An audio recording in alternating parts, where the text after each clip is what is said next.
Welcome back to Football Unspoken. Today we're going to be talking about homegrown players. On the note of homegrown players, Rob, can you tell me what qualifies a player as homegrown? Well, I know at least my football manager knowledge lets me know that there's two distinct differences where it's homegrown club and homegrown player. And essentially, you have to have been coached between the age of 18 to 21 or 18 and under and 21 for 3 years at a club or in the country to qualify as a homegrown player.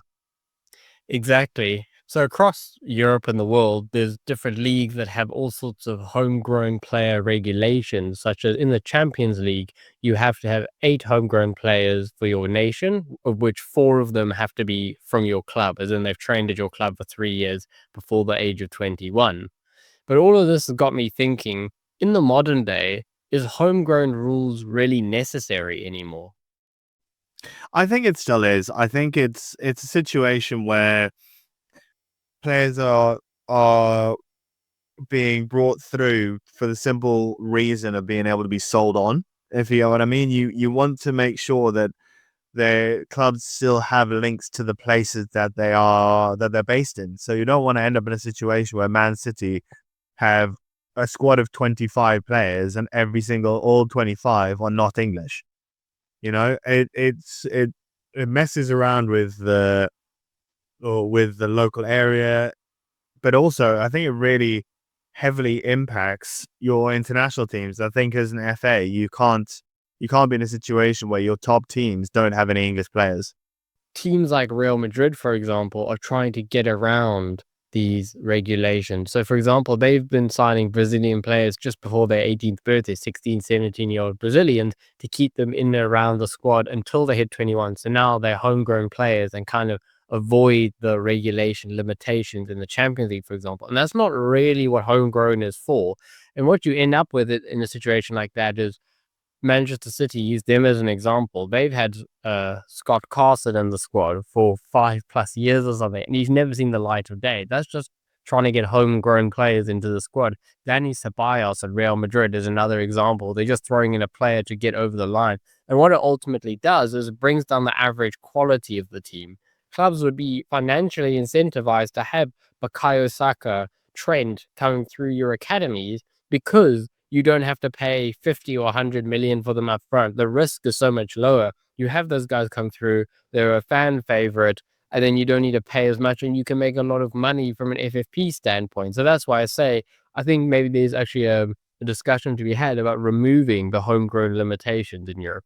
I'm gonna address the second point later because I'm slightly confused because it feels like you're making the same point as that I made, but on the opposite side, being like, oh yeah, it's gonna allow players to come through, and I'm not sure I agree on that. So I'll dive into that later. But first point, I just want to go with was when talking about Real Madrid and then bringing in their youngsters. Yeah, I see that as a loophole. But at the same time, I mean, you've got Aston Villa and Chelsea selling their women's team for 200, 100 million pounds. Like, I'm not worried about a loophole of some 18-year-old who has to sit on the bench for 12 years of his career. Like, it's just an unfortunate reality. So I'm not too concerned about that. But the other point around there was it feels very much like that football saying that I really dislike, where it's like on paper, this team is better. On paper, it's fantastic to have 25 fantastic players who can all win a Ballon d'Or. It doesn't work. You don't win it. PSG tried to do it for years. They tried to build a team of superstars and they don't play well together. You need to build a team of team players. That's how you win, realistically. You have one or two superstars and then you need guys who can back them up more than anything, because you don't want to be in a situation where you've got 25 Messis in your team, because they will struggle to play together. Being wanting to be, not even necessarily wanting to be, but a lot of the time they are the best player on the field, and so they end up taking a lot of the possession and a lot of the highlights, and you can't do that if you've got 11 Messis on the field, realistically. So I think it's a situation of, yeah, sure, you as a football fan, you want to see the best players on the face of the planet play for your club, but it's never going to happen because these players aren't going to be content. You end up in a situation of like, sick. Now we've got no youth players coming through. and we're just continuously going to churn through money because there's no incentive to bring youth players in realistically. And this is where I'm going to bring in the second point. I don't understand what the incentive is to bring youth players in outside of FFP, because the situation is realistic. You're not gonna take the chance out of Bukayo Saka if you can go and buy a player for 40 million who's proven. I think if you're not forced to have them in the team, there's a lot of young players who won't even see a bench, let alone a starting lineup. Because why would I? Why would I, when I can just sell them to some mid-table Premier League team for 20 million pounds, supplement 20 million pounds, and buy a 40 million pound already made player? So I just don't. I don't see how taking it away would be beneficial at all. Financial motivation is the biggest motivation of all in football. And we can see that by the decision making of all of our clubs in the Premier League for the last 5, 10 years. Ultimately, the thing that really makes them take action is when there's a financial benefit to be had.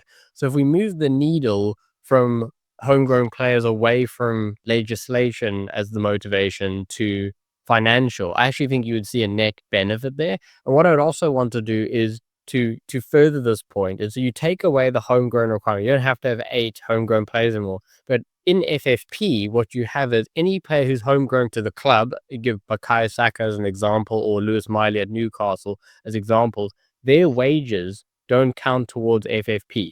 So you get almost like a tax deduction or FFP deduction for having club homegrown players. So you're extra financially incentivized. You're incentivized because if you do sell the player, that's just pure profit, and that player, while his wages at the club do not count towards your FFP. So it really allows your club to expand and have more versatility in the transfer market, which yields, like I say, a net benefit because the squads are better. We get to watch more, not more football, but better quality football as football fans. And the clubs are financially incentivized then to have the youth players come through and keep them at the club over a long duration.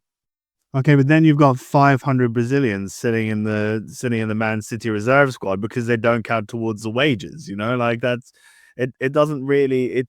I get what you're trying to say, but it's one of those again. I go back to, on paper it works, but football's not played on paper; it's played on grass. So you can't be in a situation where we're just going to allow you to get 8 million under 18s, and as soon as they spend 3 years at your club, you don't need to worry about their wages. Their wages just don't count towards your bill. And it's like, okay, well, sick. That means that Kylian Mbappe would not have cost PSG anything. At the end of the day, it would have been essentially nothing. The idea on paper is nice, but it just wouldn't work in reality, because you just end up with the richest 5 clubs getting every single wonder kid on the face of the planet, and then everyone else just fighting for the scraps. You made some good points, but I'm going to leave it there and say we agree to disagree on this topic. I'd love to hear from the Football Unspoken audience and let us know, do you think homegrown players should still be a legislation rule where you have to have 8 in the squad type of thing? Or do you agree with me that we should move away from that and more into a financial model where clubs are financially incentivized to have homegrown players in the squad? But let us know in the comments below. And until next time, this has been Football Unspoken. Cheers.